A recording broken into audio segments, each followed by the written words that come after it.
I'm the security director here. We're evacuating. The Port Authority official's voice came over the phone. Sir, you need to keep your people at their desks until we assess. Rick Rescorla had heard enough. He was getting his people out. He had 2,700 lives in his hands and exactly 0 minutes to waste. What happened next has been buried under more than 2 decades of September 11th narratives. Meanwhile, documentaries focus on firefighters, on first responders, on the tower's collapse. All crucial stories, all deserving recognition. But there's another story that deserves to be told. A story of a man who saw it coming. A man who prepared when everyone called him crazy. A man who, on that September morning, defied direct orders and saved nearly 3,000 people. His name was Cyril Richard Rescorla. Everyone called him Rick. And what he did that day didn't start on September 11th, 2001. It started years earlier, with predictions that made people uncomfortable, with drills that made employees furious, with a level of preparation that Wall Street executives dismissed as excessive paranoia. But we're getting ahead of ourselves. Because to understand what Rick Rescorla accomplished, you need to understand what he was fighting against. The bureaucracy, the complacency, the institutional inertia that would cost thousands of lives. February 26th, 1993, 12:17 p.m., World Trade Center, North Tower basement. A rider van packed with 1,500 pounds of urea nitrate exploded in the underground parking garage. The blast created a crater nearly 100 feet wide. 6 people died. Over 1,000 injured. Smoke poured up elevator shafts, trapping workers on floors as high as the 93rd. Rick Rescorla was on the 44th floor of the South Tower when it happened. Morgan Stanley's headquarters. He grabbed a bullhorn and a flashlight. No hesitation, no waiting for instructions. He started moving people, floor by floor. All 2,700 Morgan Stanley employees made it out safely that day. But here's what most people didn't know. Rick had predicted this exact attack, not just anticipated it in some vague way.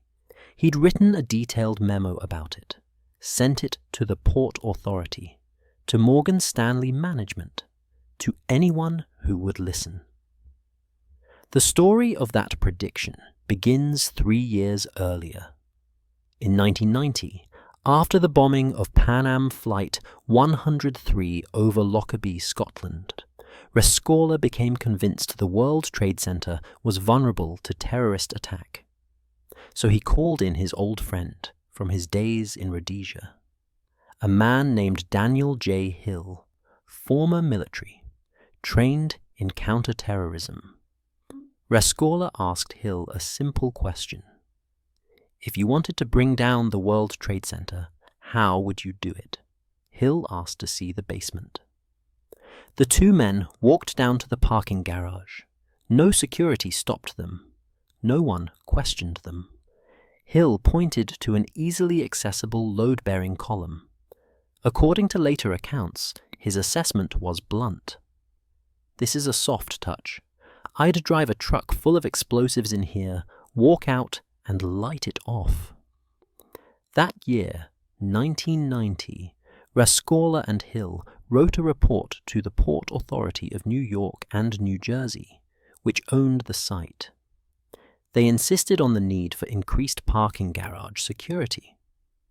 The recommendations were critical. They were also costly to implement. They were ignored. 3 years later, on February 26th, 1993, Islamic terrorists drove a truck bomb into that exact parking garage. detonated it 30 feet from where Hill had predicted. 6 people. People died. Rick Rescorla had been right. And he was furious, because those 6 people didn't have to die if anyone had listened, if anyone had acted. Most people, after being proven right in the worst possible way, would say, "I told you so," and move on. Not Rescorla. Instead, he did something that would later save thousands of lives. He started preparing for the next attack. Rescorla gained credibility after the bombing.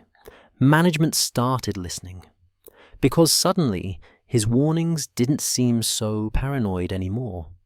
But Rescorla wasn't satisfied with just being right. He wanted answers. He wanted to know who was responsible. More importantly, he wanted to know if they'd come back. He hired Dan Hill as a security consultant to analyze the bombing. Together, they investigated. Although no arrests had been made at that point, Rescorla deduced that the bombers were probably Muslims, likely Palestinians or Iraqis. Hill took it further. Adopting a disguise and speaking fluent Arabic, Hill took on the character of an anti-American Muslim. He infiltrated and interviewed worshippers at mosques he visited.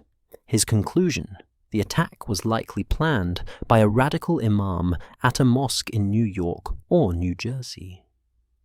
Subsequently, followers of Sheikh Omar Abdel Rahman, a Brooklyn-based radical Muslim cleric, were convicted of the bombing. Rescorla and Hill had been right again. But Rescorla had another warning, one that seemed even more outlandish than the first. According to multiple sources, including his wife Susan, he told his deputy Dan Hill, "They'll be back. Next time they won't use a truck. Next time they'll come from the air." This was 1993, 8 years before September 11th. Before anyone in mainstream security was seriously discussing airplanes as weapons. Rescorla had already figured out the next attack vector. He pushed Morgan Stanley to leave the World Trade Center entirely, move to New Jersey, lower costs, safer location, spread out the risk. But the company's lease didn't terminate until 2006. The decision was made. They were staying. So Rescorla did the next best thing. He started drilling.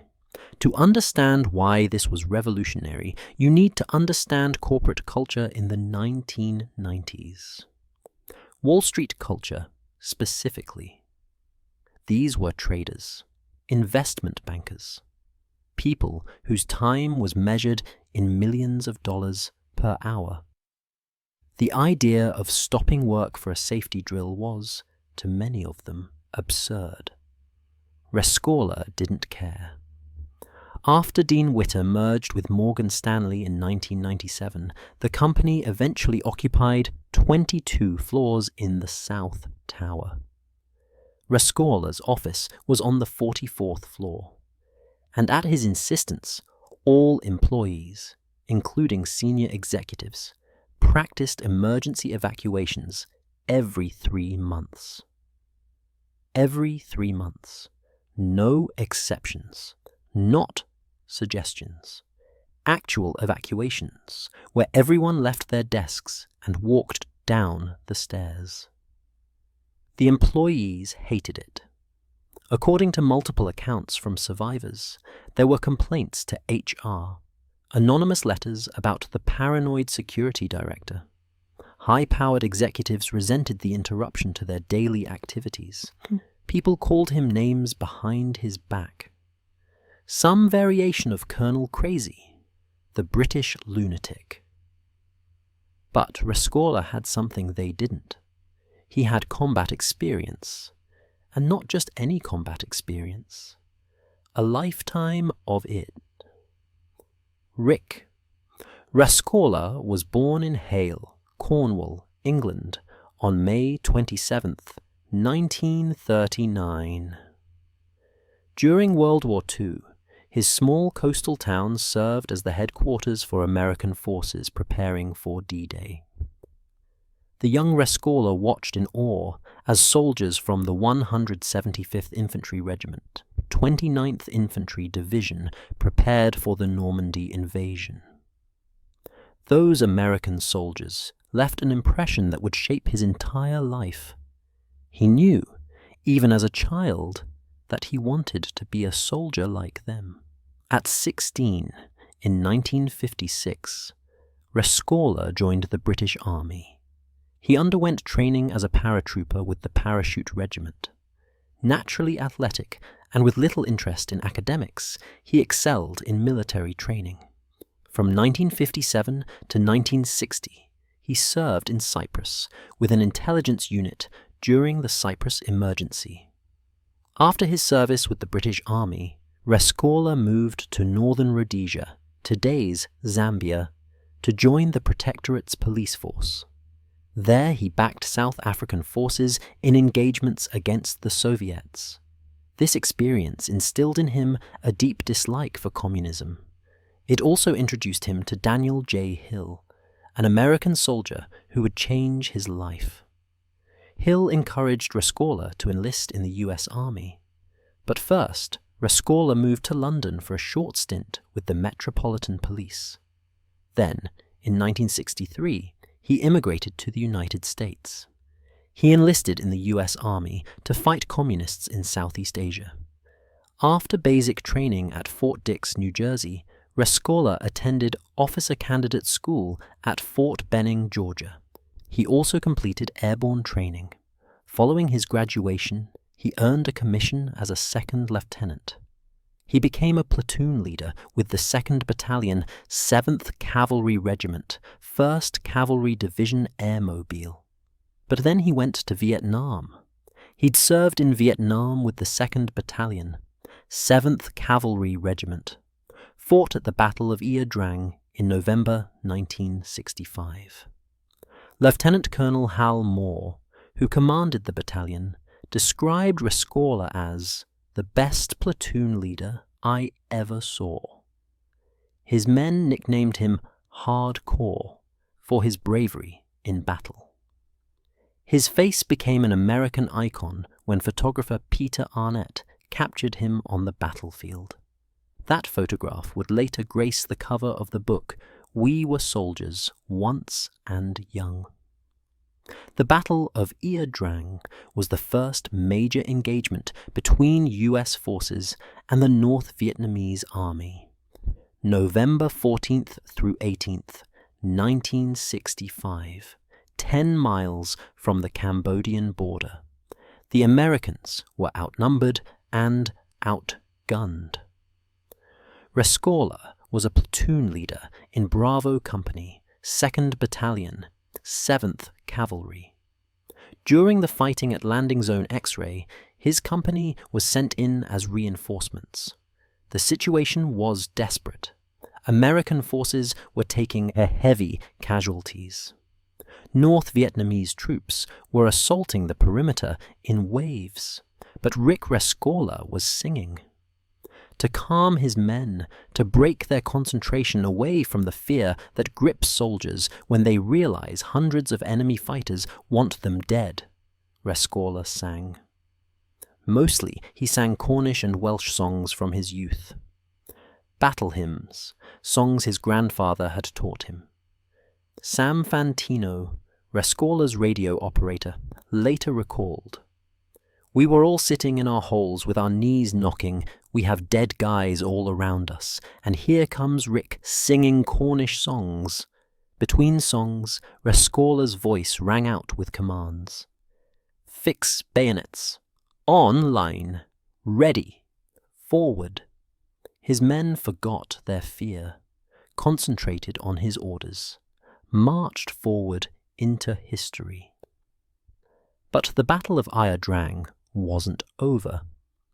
On November the 17th, Rescorla's company was evacuating from Landing Zone X-Ray when word came that another American unit was under heavy attack at Landing Zone Albany. The 2nd Battalion, 7th Cavalry, had walked into an ambush. 155 Americans were killed in 6 hours. Another 130 wounded. Rescorla's helicopter was already in the air. Most commanders would have continued the evacuation, gotten their exhausted troops to safety. Not Rescorla. He ordered his pilot to turn around, to land at Albany, to fly directly into the firefight. The landing zone was hot, enemy fire everywhere. The co-pilot was hit. The helicopter banked hard to avoid more fire, about 10 to 12 feet from the ground. Rescorla looked at his men and said one word: "Jump!" They landed outside the perimeter, between American and North Vietnamese forces, had to fight their way in while avoiding friendly fire from their own comrades. Rescorla led them through, reinforced the perimeter, organized the defense, and kept singing. At Ia Drang, Rescorla learned something that Wall Street traders never understood. When chaos comes, muscle memory saves lives. Training beats improvisation. Preparation beats courage. The soldiers who survived Ia Drang weren't the fearless ones. They were the ones who'd drilled their responses until they were automatic. After the Battle of Ia Drang, Rescorla's military career continued. He technically became a liaison officer, but in reality, he was running a miniature, brigade-level, long-range reconnaissance patrol team for Hal Moore, who had been promoted to commander of the 3rd Brigade, 1st Cavalry Division. They called it a ground reconnaissance infiltration team. Rescorla preferred to call his group a Grit Patrol. 150 men tried out for the unit. Rescorla chose 15 for a trial patrol. From those 15, 3 men were selected to accompany Rick on missions. One of them was a former British SAS member. They walked deep into dangerous areas well ahead of the rest of the brigade. That was Rescorla's idea of a cushy staff job. He stayed in the Army Reserve after Vietnam, advancing to colonel before he retired in 1990. Along the way, he picked up a master's degree, then a law degree. He even taught for 3 years at the University of South Carolina. But the academic life didn't pay enough. In 1985, seeking better pay in corporate security, Rescorla moved to New Jersey. He joined Dean Witter Reynolds at their offices at the World Trade Center in Manhattan. This is where his second war would be fought. Now, 35 years later, Rescorla was applying those same lessons to a Wall Street office tower. The drills followed a specific protocol. Employees would meet in the hallway between stairwells. They'd descend the stairs 2 by 2 to the 44th floor. Rescorla timed them. He took notes on where bottlenecks formed. Which stairwells moved faster? Which floors caused delays? He treated it like a military operation, because that's what it was. According to employee accounts, Rescorla's strict approach created conflict. Executives complained about lost productivity. High-powered stockbrokers groused and complained about being yanked away from their million-dollar deals to trudge down 40 stories. Some executives sent anonymous complaints to HR. Others tried to skip the drills entirely. But Rescorla had one thing that gave him leverage: management support. After the 1993 bombing had vindicated his warnings, senior leadership at Morgan Stanley understood something crucial.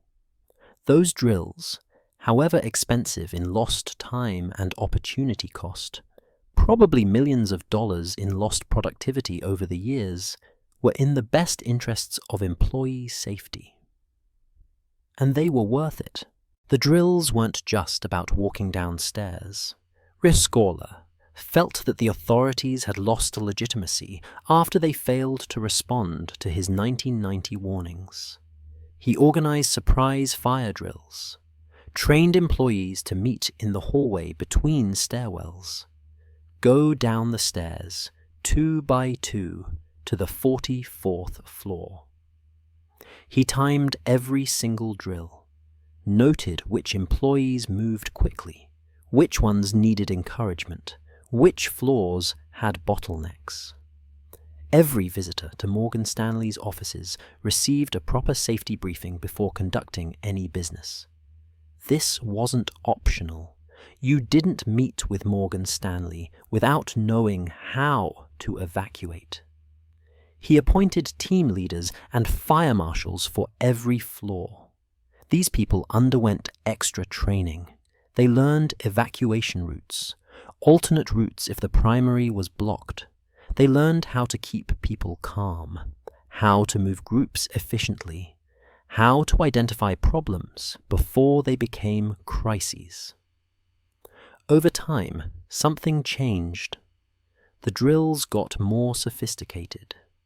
Rescorla started adding elements, timing different stairwell routes, creating contingency plans for blocked exits, running surprise drills at random intervals to keep everyone sharp. By the late 1990s, every Morgan Stanley employee knew the evacuation routes, knew the procedures, knew where to go, how to move, when to help others. The drills had become routine, almost boring. Which was exactly what Rescorla wanted. Boring meant automatic. Automatic meant survival. Meanwhile, his personal life was changing. In 1994, Rescorla was diagnosed with prostate cancer. He underwent surgery.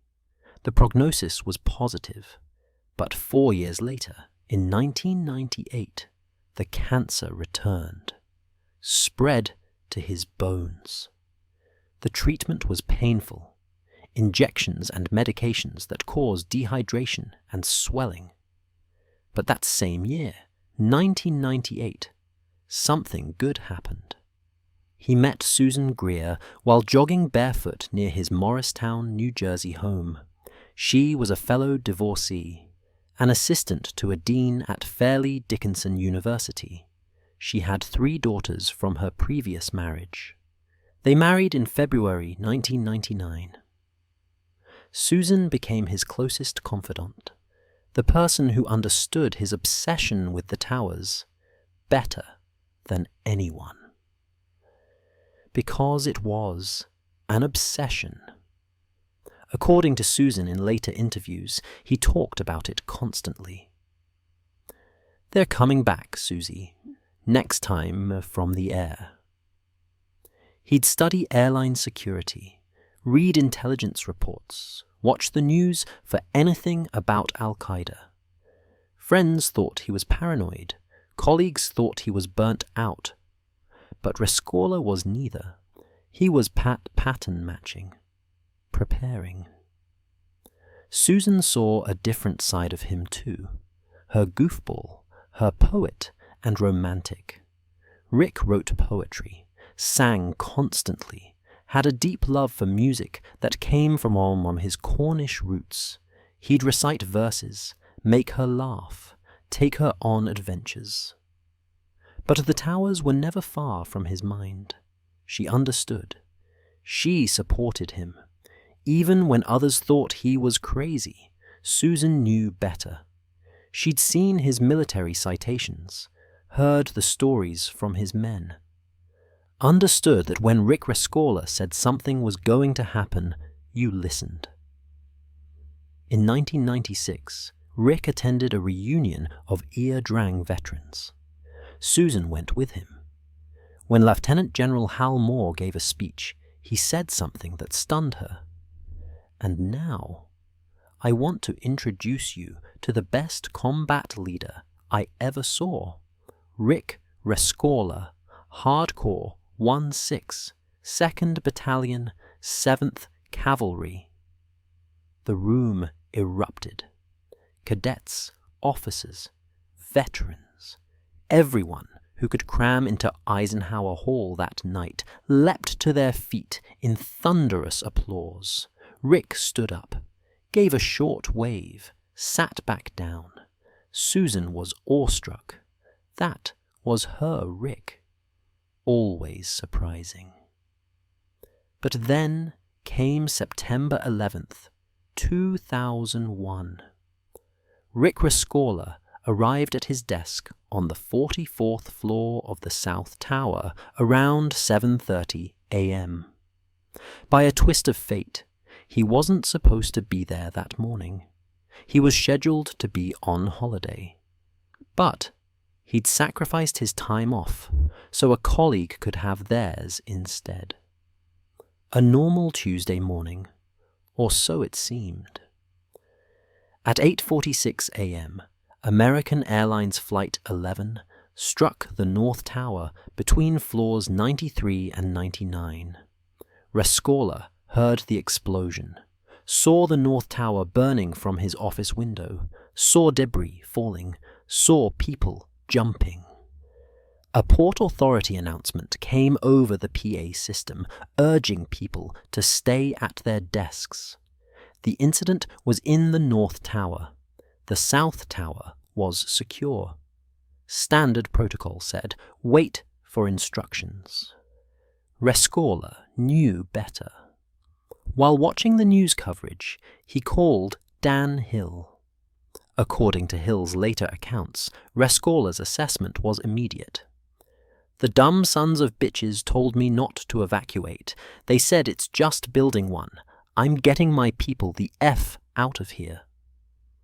He grabbed his bullhorn, his walkie-talkie, and his cell phone, began systematically ordering the roughly 2,700 Morgan Stanley employees in the South Tower to evacuate, plus around 1,000 employees in a nearby building, World Trade Center 5. The employees knew what to do. They'd practiced this every 3 months for years. They stood up, left their desks, moved to the stairwells. No panic, no confusion. The training took over. Even a group of 250 people visiting the offices for a stockbroker training class knew the procedures. Because Rescorla had insisted that every visitor to Morgan Stanley receive a proper safety briefing before conducting any business in the offices. Rescorla directed employees down the stairwells from the 44th floor, kept them away from elevators, told them to remain calm. And then he did something that survivors would remember for the rest of their lives. He started singing. According to his wife Susan, music had been central to Rick's life since his youth in Cornwall, England. He'd sung to his troops in Vietnam to calm them during the Battle of Ia Drang.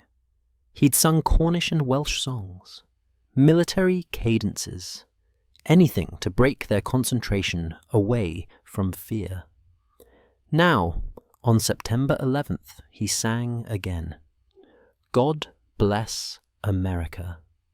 The words echoed up the stairwell, strong, confident. Then, Men of Harlech, an old Welsh war song.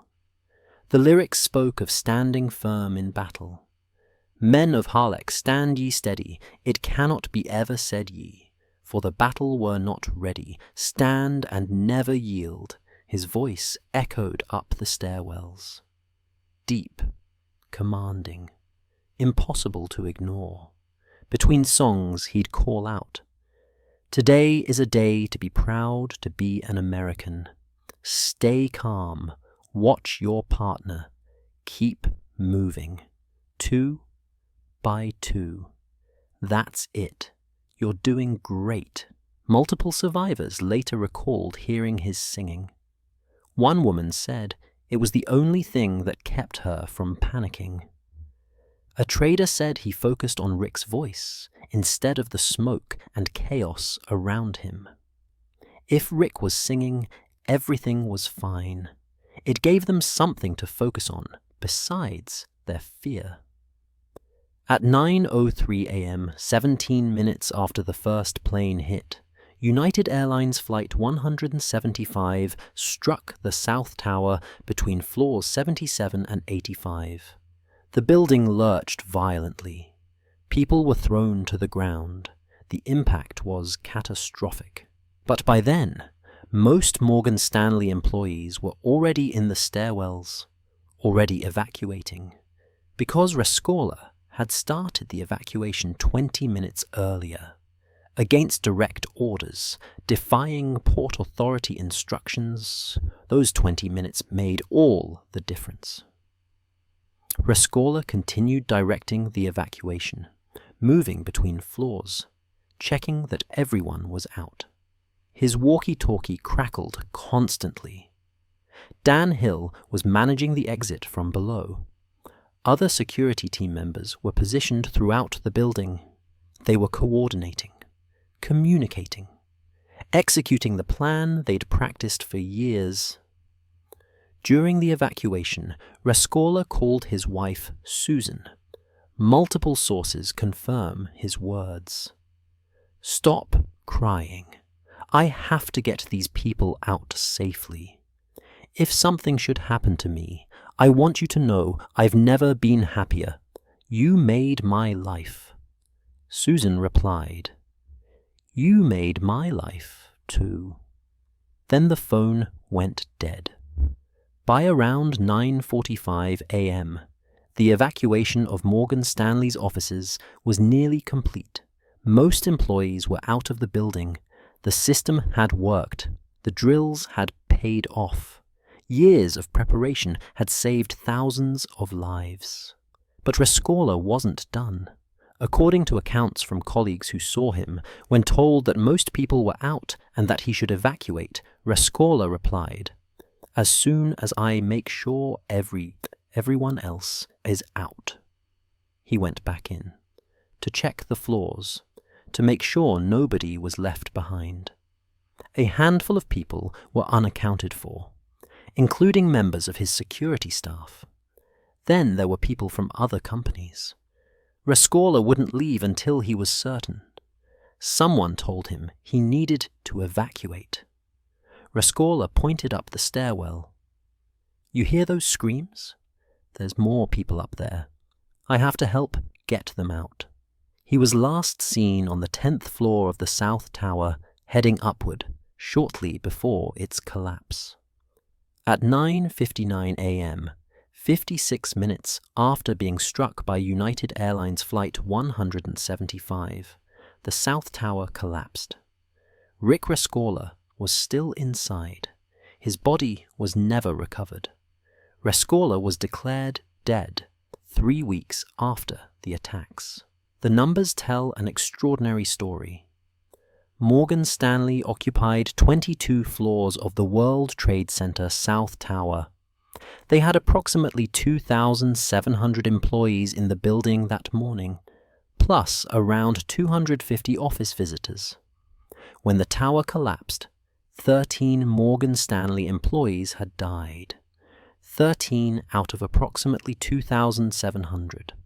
Those 13 included Rescorla and members of his security team, Wesley Mercer, Jorge Velasquez, and Godwin Ford. They had stayed behind to help others, to make sure everyone got out. They weren't victims of chaos or poor planning. They were casualties of their own sense of duty.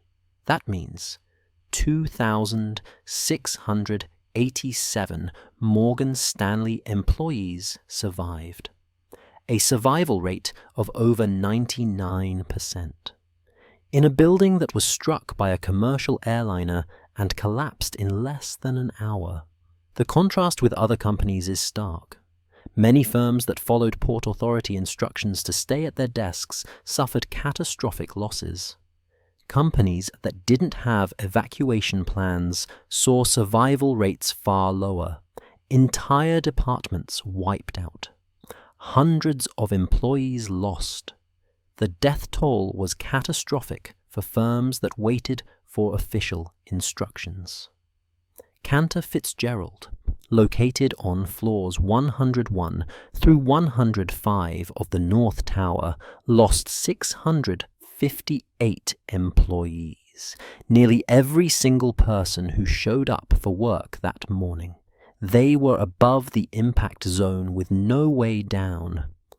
Marsh and McLennan companies, occupying floors 93 through 100 in the North Tower, lost 295 employees. The plane struck directly in their space. But Morgan Stanley, which had practiced and prepared and ignored official orders to stay put, lost less than 1%. The difference was preparation. The difference was Rick Rescorla. In the days and weeks after September 11th, as survivors told their stories, a pattern emerged. Every Morgan Stanley employee mentioned the drills, the preparation, the training. We knew what to do because we'd practiced, they said, over and over. The same testimony. One employee, a woman who'd worked on the 72nd floor, described it this way. When Rick's voice came over the intercom telling us to evacuate, there was no confusion. We'd done this dozens of times. We knew exactly where to go. We knew to help the person next to us. We knew to stay calm. It was automatic. Another survivor, a trader who'd complained bitterly about the drills for years, admitted, "I owe Rick my life. I used to think he was crazy. I used to make jokes about him. And then when that plane hit, everything he'd taught us kicked in. We moved like we'd been trained. No panic, no chaos, just movement. I have 3 kids. They still have a father because Rick refused to listen to people like me who thought the drills were a waste of time." A security team member who'd worked under Rescorla recalled his final instructions that morning. Rick told us our job was simple. Get everyone out. Don't stop until everyone's out. He led from the front, always had. That morning was no different, except this time he didn't come back. The 9/11 Commission, in their investigation published in 2004, examined Morgan Stanley's evacuation in detail.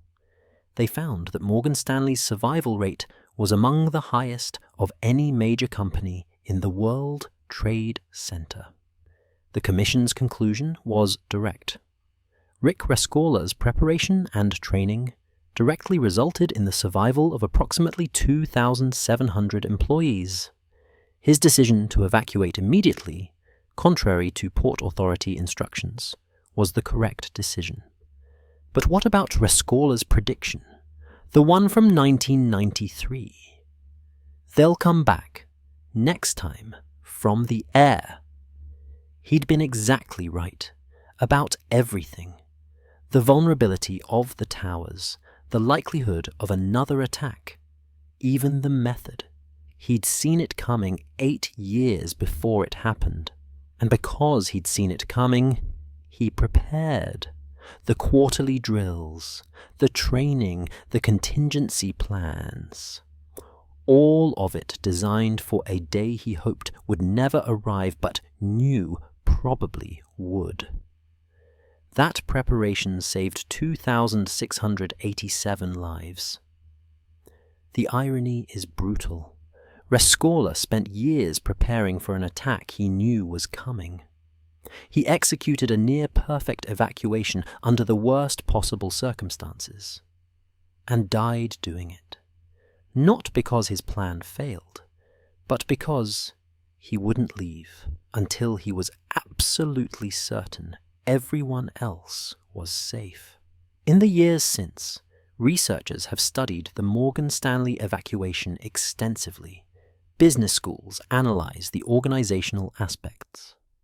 Psychology professors examine the role of drilling in crisis response. Military academies study the leadership principles. The consensus is universal. Rescorla got almost everything right. The prediction, the preparation, the execution. The only miscalculation was his final decision, to do one more sweep instead of leaving when he had the chance. But would anyone want him to have made a different choice? His decision to keep checking, to keep searching, to keep leading from the front, defined his legacy. And it's possible, likely even, that his final sweep saved additional lives we'll never know about. Today, September 11th, memorials honor thousands of victims. Firefighters who climbed the stairs as others fled. First responders who ran toward danger. Civilians who helped strangers. But Rick Rescorla's story stands apart in one crucial way. He didn't just respond to the attack. He predicted it, prepared for it, and when it came, he executed a plan that worked.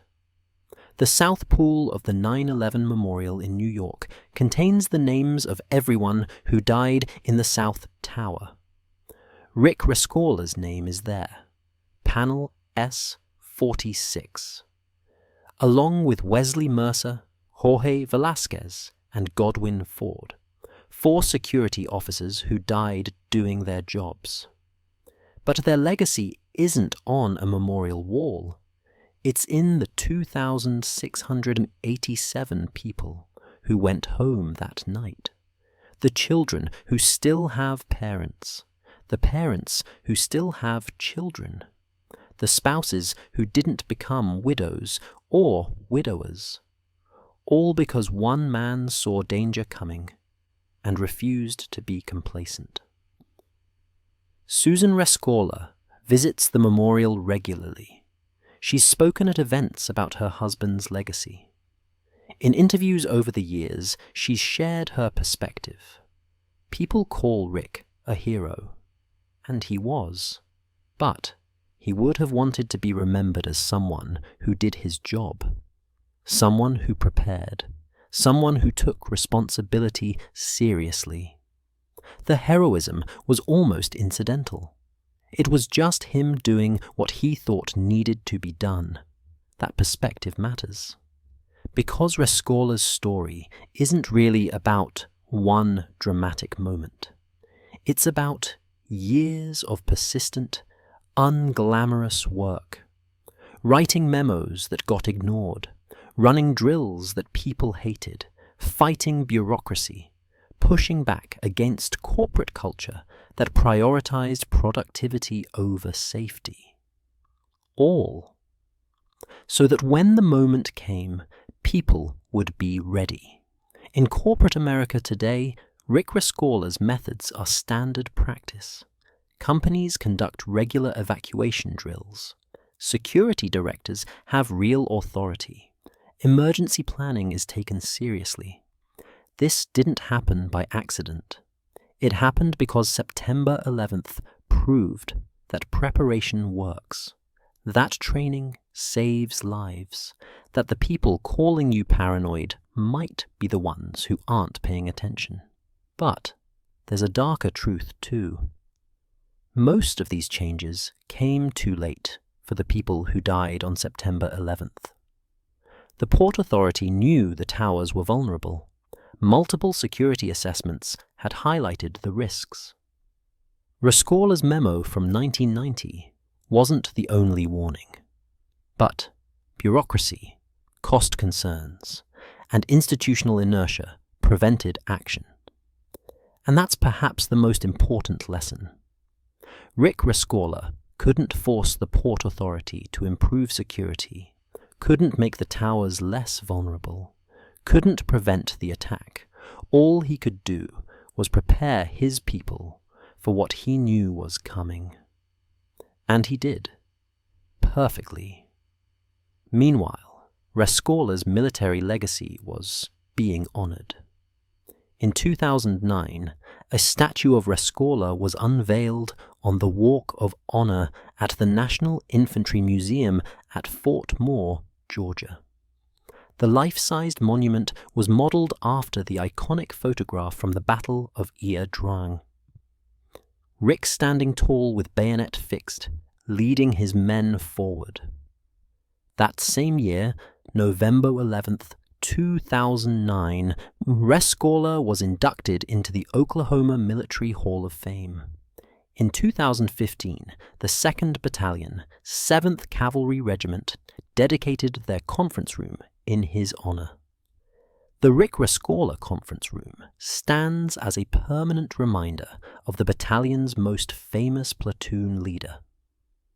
In 2003, the town of Hale, Cornwall, awarded Rescorla the White Cross of Cornwall. Anne Groswyn, a Gurno from his native Cornwall. The revived Cornish Stanary Parliament honoured their fallen son. Several days after a memorial service in Hale, a tribute for the attack's British victims was held at Westminster Abbey, attended by Queen Elizabeth herself. Rick Rescorla, the boy from Cornwall who became an American hero, was remembered by both nations he'd served. In 2006, an opera premiered, Rescorla Variations, by Cornish composer William Llewellyn Harris, music celebrating the life of a man who had used music to save lives. A documentary aired in 2005. The Man Who Predicted 9/11 was shown on Channel 4 in the UK and the History Channel in the United States. The story was reaching millions, but the highest civilian honor came on November the 7th, 2019, when President Donald Trump presented the Presidential Citizens Medal to Susan Rescorla at the White House on Rick's behalf. The Presidential Citizens Medal is America's second highest civilian honor, awarded to citizens who have performed exemplary deeds of service for their country or their fellow citizens.